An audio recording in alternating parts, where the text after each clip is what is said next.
kita bakar tempat ini. Pilihannya cuma dua, biarin kita pergi dari sini atau sarangnya habis kita bakar.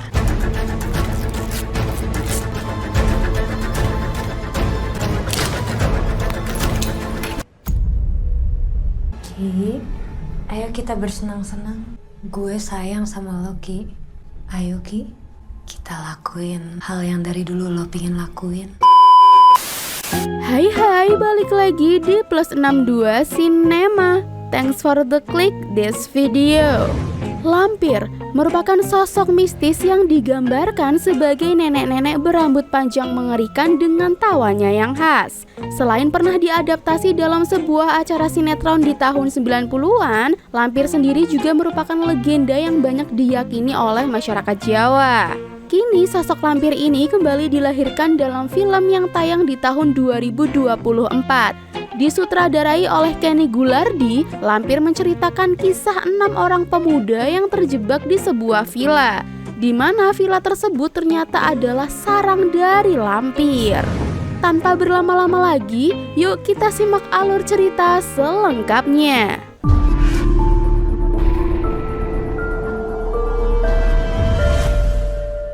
Di scene awal terlihat perempuan tengah bersolek ria di depan cermin. Tak lama datang sang suami yang menghampiri. Ia dengan bangga mengagumi kecantikan yang dimilikinya. Hingga tiba-tiba sang suami justru istrinya tersebut.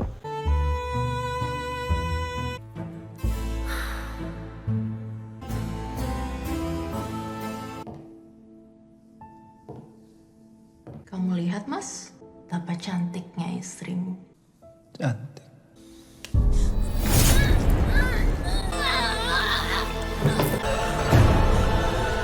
Kemudian perempuan itu dibaringkan di sebuah altar.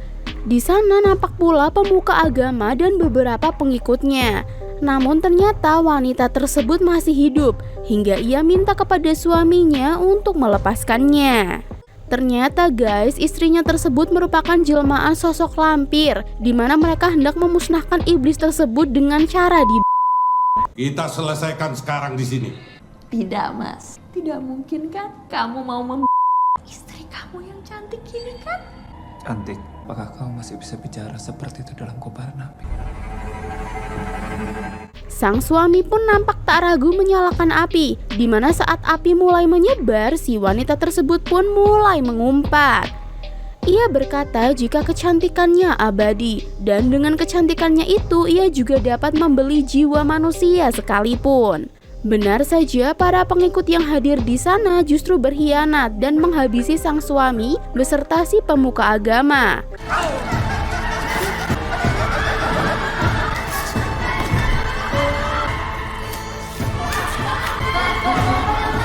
Film pun baru dimulai.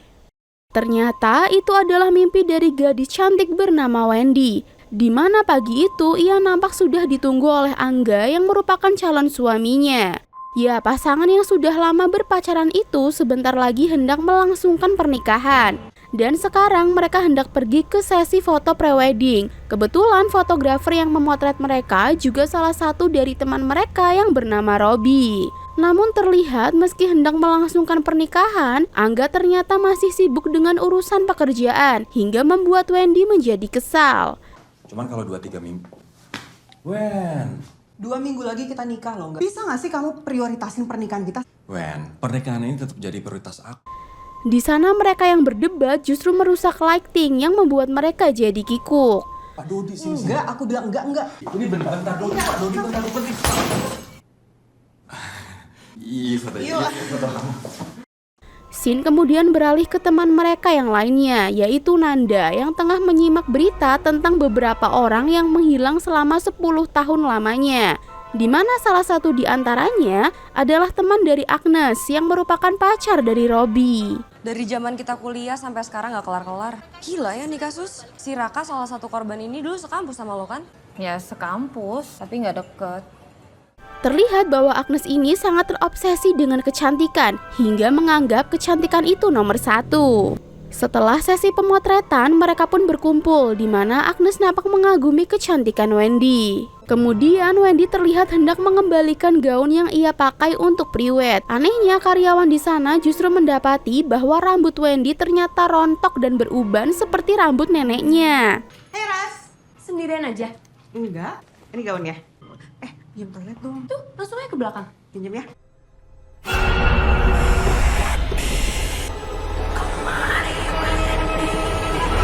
Mbak, gue duluan ya. Thank you. Lagi gosipin apa sih? Mbak Wendy, Kenapa?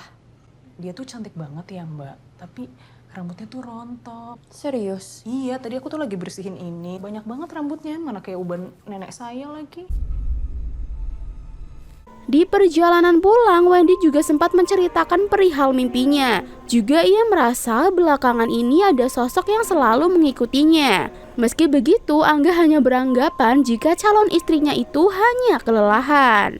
Wendy juga teringat perihal Agnes yang menyarankan kepada mereka agar lanjut priwet di villa milik temannya yang jarang ditempati. Hitung-hitung sekalian healing. Mereka pun nampak setuju dengan ide Agnes ini.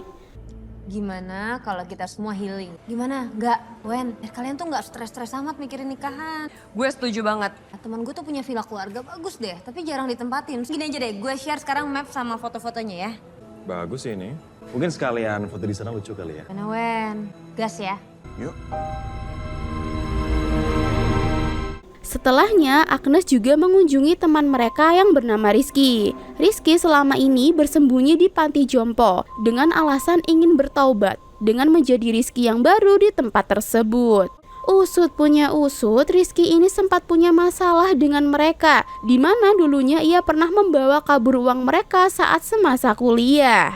Namun entah dari mana Agnes bisa tahu keberadaan Rizky, dan di sini ia langsung mengutarakan niatnya mengajak Rizky liburan di villa. Terus lo kenapa nyariin gua? Gue sama anak-anak ada rencana libur. Gue mau ngajak lo. Anak-anak gimana? Ya udah Ki, soal lo pernah nipu anak-anak di masa lalu. Gua bukannya niat nipu anak-anak. Gue cuman ada kesulitan aja. Lagian gue juga udah ngelupain kok. Tapi menurut gue pribadi, Rizky kayaknya masih belum bisa dipercaya guys. Dimana ia juga sempat berbohong kepada penghuni panti jompo dengan memberikan sarung tangan yang katanya buatan dia sendiri. Padahal di sini Agnes tahu bahwa Rizky membelinya dari anak kecil di luar panti. Gini aja deh, handphone lo mana? Iya, nanti gue kesana.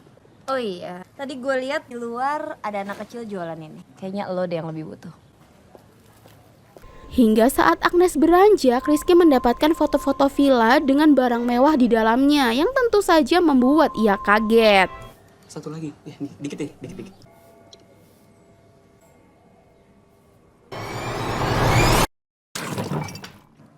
Malam harinya saat Wendy tengah berendam, ia pun melihat sosok yang kerap mengikutinya tersebut. Hingga akhirnya ia pun setuju untuk healing. Coba saya diskusi dulu sama calon suami saya ya.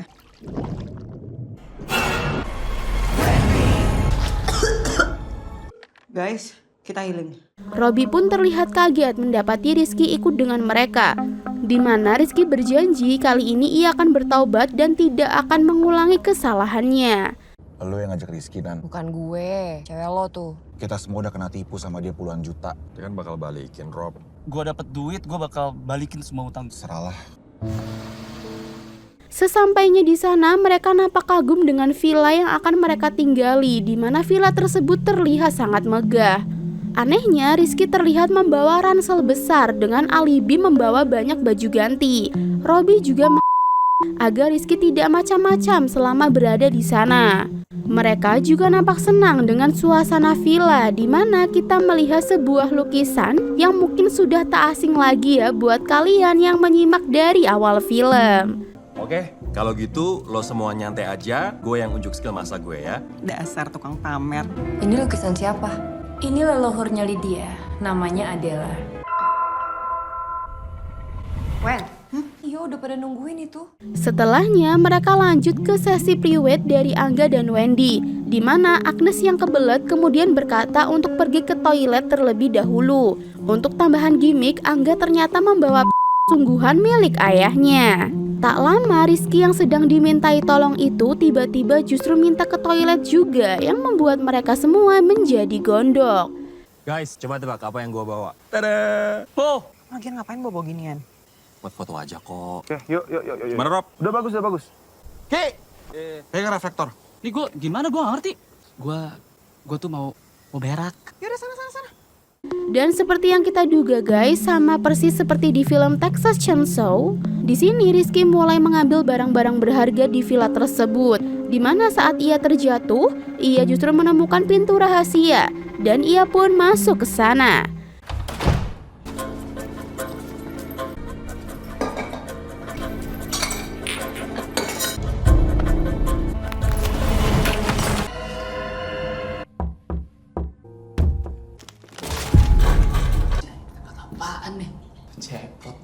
Ternyata pintu tersebut mengarah ke sebuah ruangan gelap. Di sana ia menemukan sebuah gulungan yang sepertinya menceritakan sesuatu.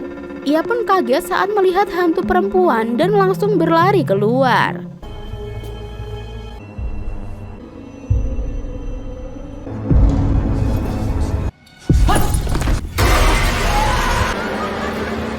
Sambil terbata-bata, ia meminta agar mereka semua segera pergi dari sana, di mana ia justru ketahuan telah mencoba maling di sana.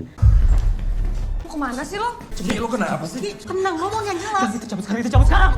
Ngaku lu, buka tas lu. Enggak.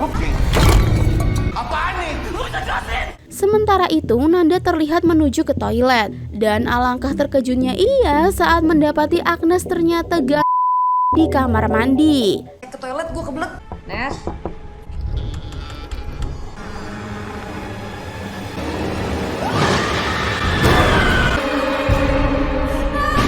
Akan tetapi kini mereka jadi saling tuduh, di mana Robby menyangka jika mereka sudah bersekongkol untuk menghabisi Agnes. Terutama Rizky yang dulunya kedapatan pernah mencoba gadis tersebut. Pertikaian pun makin diperparah saat Rizky yang memungut milik Angga kepada Robby. Tenang dulu, Rob.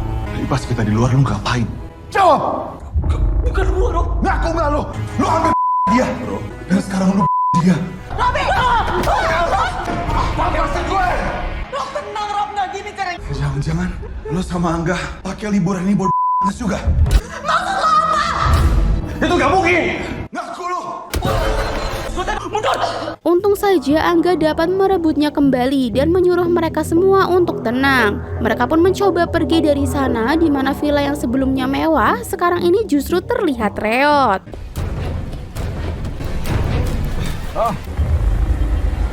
Rizky! Nggak, ayo nggak. Akan tetapi guys, mobil mereka justru berputar-putar di sekitaran villa. Ke arah manapun mereka pergi tetap akan kembali lagi ke halaman villa.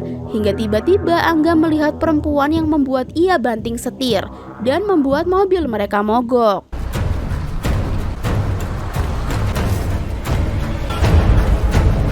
Kenapa kita balik lagi nggak? Nggak! Kita cuma muter-muter, nggak? Nggak jalan, nggak.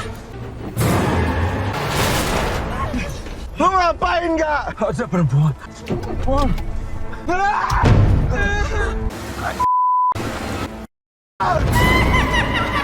Alhasil mereka pun harus kembali ke villa mengerikan tersebut. Dan ya, yang mereka alami itu persis seperti yang ada di gulungan. Di tengah kebingungan, Rizky kemudian membawa mereka ke ruangan misterius serta menunjukkan gulungan tersebut. Sebenarnya apa maksud semua ini? Ki, pasti tahu sesuatu kan? Lo kesini memang mau nyolong kan? Jawab! Lo kesini memang mau Iya! Gue kesini mau pengen nyolong! Puas! Gue bukan gue yang Agnes. Di sini. Apaan nih? Sini guys. Semua yang kejadian sama kita sekarang persis tertulis dengan apa yang ada di gulungan ini. Mereka pun dibuat ketakutan ketika membaca di akhir gulungan yang mengatakan bahwa hanya tersisa satu dan yang lainnya akan menjadi santapannya. Hanya tersisa satu. Tak ada cara untuk kembali dan sisanya akan menjadi santapannya.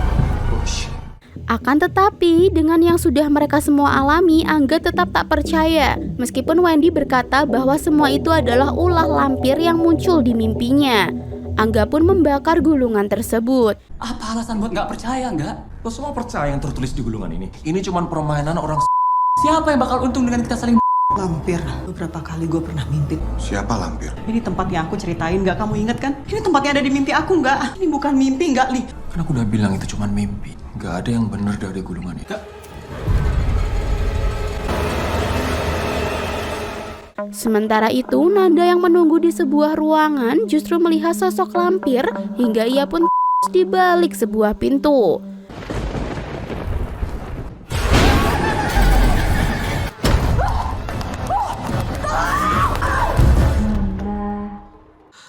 Siapa itu? Sini, Nan.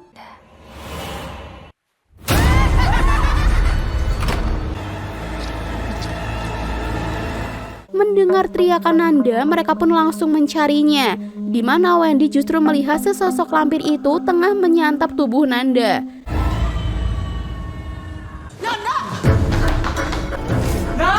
Nanda! Nan?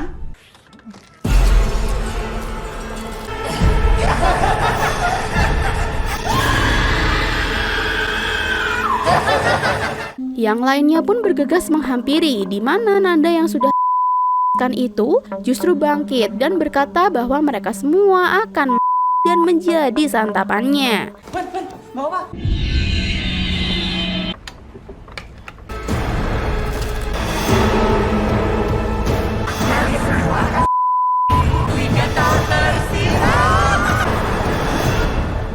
Melihat kejadian mengerikan itu, mereka langsung bergegas meninggalkan villa, di mana mereka justru terjebak di tempat tersebut. Akibatnya mereka kini menjadi putus asa, di mana Angga masih beranggapan jika mereka sedang mengalami halusinasi. Cabut!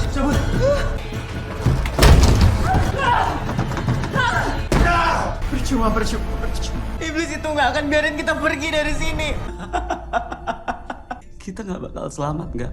Gue gak mau dengar soal gulungan bangsat itu lagi. Lu masih nggak percaya sama gulungan itu? Ini villa jadi kumuh, penjelasannya apa? Halusinasi? Itu hipnotis! Hipnotis? Nanda! Apa semua itu nggak cukup nyata di mata lu, nggak? Namun Robby justru beranggapan lain perihal gulungan tersebut, di mana ia menyimpulkan hanya ada satu yang selamat, dan itu justru memicu ketegangan di antara mereka. Hanya satu orang yang tersisa, dan sisanya akan menjadi santapannya. Apa maksud lu, Rob? Kalau yang ada di gulungan itu benar, berarti cuma satu di antara kita yang hidup. Maksud lu apa, Rob? Lu jangan mikir yang enggak. Gue gak mikir apa-apa. Menurut lo, gulungan gue bilang gak nyata. Gulungan itu cuma bikin kita saling paham lu? Enggak. Gue cuma nanya.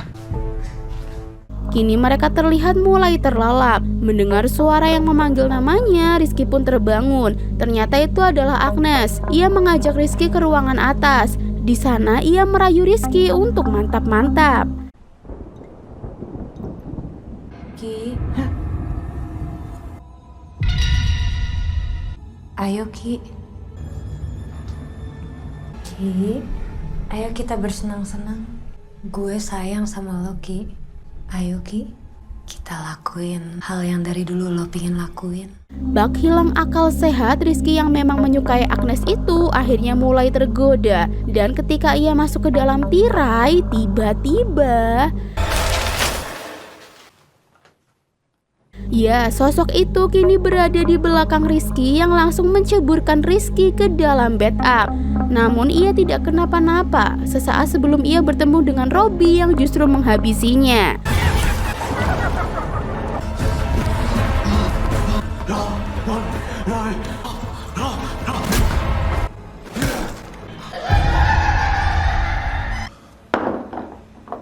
Robby pun mencoba mengelabuhi mereka dengan berpura-pura tidak tahu dengan apa yang terjadi dengan Rizky. Sialnya, Angga justru percaya dengan Robby, dan kini ia mempunyai cara agar mereka dapat keluar, yaitu dengan membakar tempat tersebut yang merupakan sarangnya. Menurutnya, itu merupakan cara terbaik memaksa sosok lampir tersebut untuk melepaskan mereka. Pilihannya cuma dua, biarin kita pergi dari sini atau sarangnya habis kita bakar. Yang lainnya pun setuju, mereka kini mengumpulkan benda-benda yang bisa digunakan untuk memicu api. Angga juga kini sudah siap dengan api di tangannya.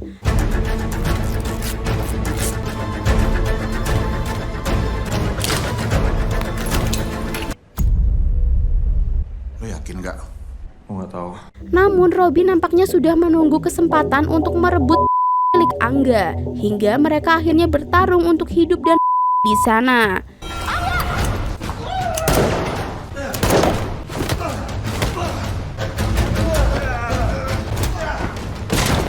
Angga pun kewalahan menghadapi Robby, di mana ia justru harus setelah menggunakan pisau. Kini tinggal Wendy yang dikejar-kejar oleh Robby. Ia bersembunyi di sebuah kamar yang nyatanya tak mampu menahan Robby. Namun bukannya langsung menghabisi Wendy, Robby justru mengintimidasi Wendy terlebih dahulu, baru mencoba menghabisi Wendy setelahnya.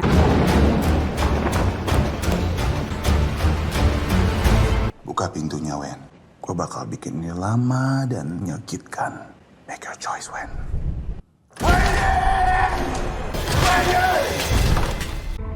Wendy. Gue bukan penjahat, Wen. Kita udah temenan lama. Tapi gue pengen hidup. Anehnya, sosok lampir tersebut nampak tidak ingin Wendy guys. Ia yang muncul di depan mereka langsung membuat Robby takut dan keluar dari kamar. Tanpa menyia-nyiakan kesempatan, Angga pun menggeprek muka Robby menggunakan kamera miliknya. Dan ia pun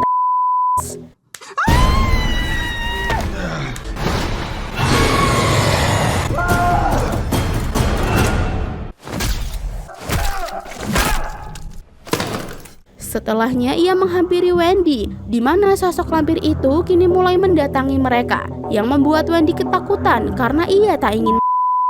Dan hal inilah yang nampaknya membuat Wendy akhirnya tega menghabisi calon suaminya sendiri.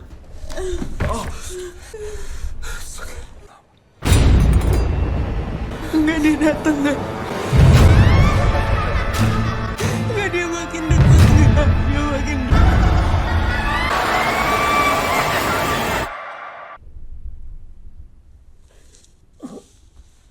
Aku cuma pengen hidup, enggak.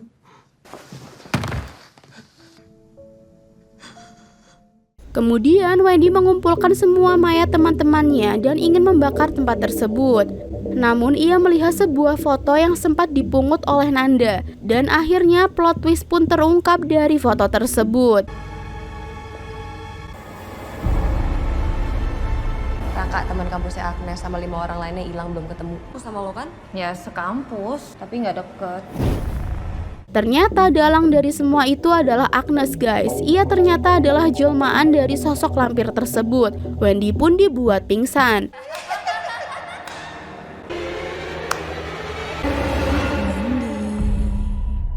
Apa maksud semua ini, Nes? Wendy.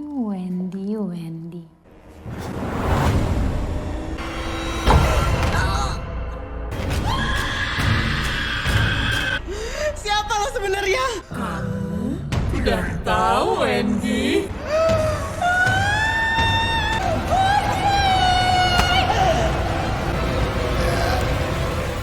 Kini Wendy terlihat berada di sebuah altar. Di sana juga ada Agnes, dan memang benar mereka dibawa ke sana untuk ditumbalkan sama seperti teman Agnes yang menghilang 10 tahun silam. Kamu sudah bangun, Wendy.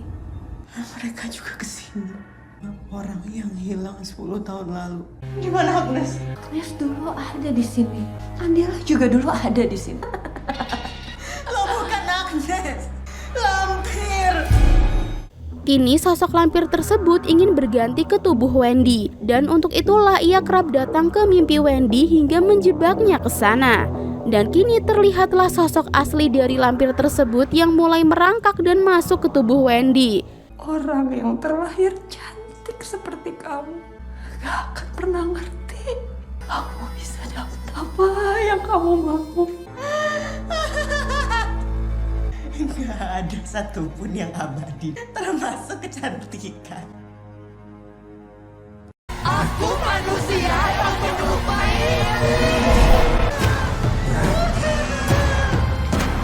Sebentar lagi kita akan bersatu, Wendy.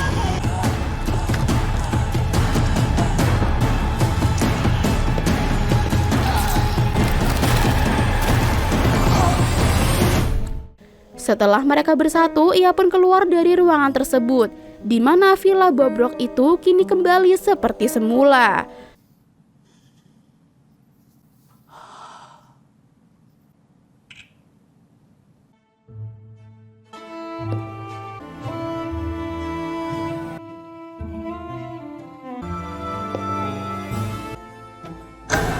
film pun selesai.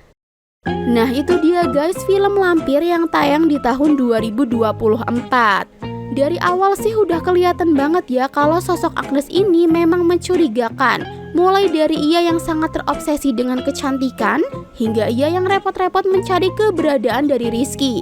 Dimana dulunya ia adalah orang yang selamat sama seperti Wendy yang kini tubuhnya dikuasai oleh lampir. Ya meskipun film ini dibuat untuk kalian yang ingin nostalgia dengan sosok lampir yang muncul di sinetron, tentu belum cukup ya mengingat sosok asli dari lampir ini hanya muncul di penghujung film saja. Oke, sampai di sini dulu ya review kita kali ini. Apabila ada kesalahan mohon dimaafkan. See you on the next video.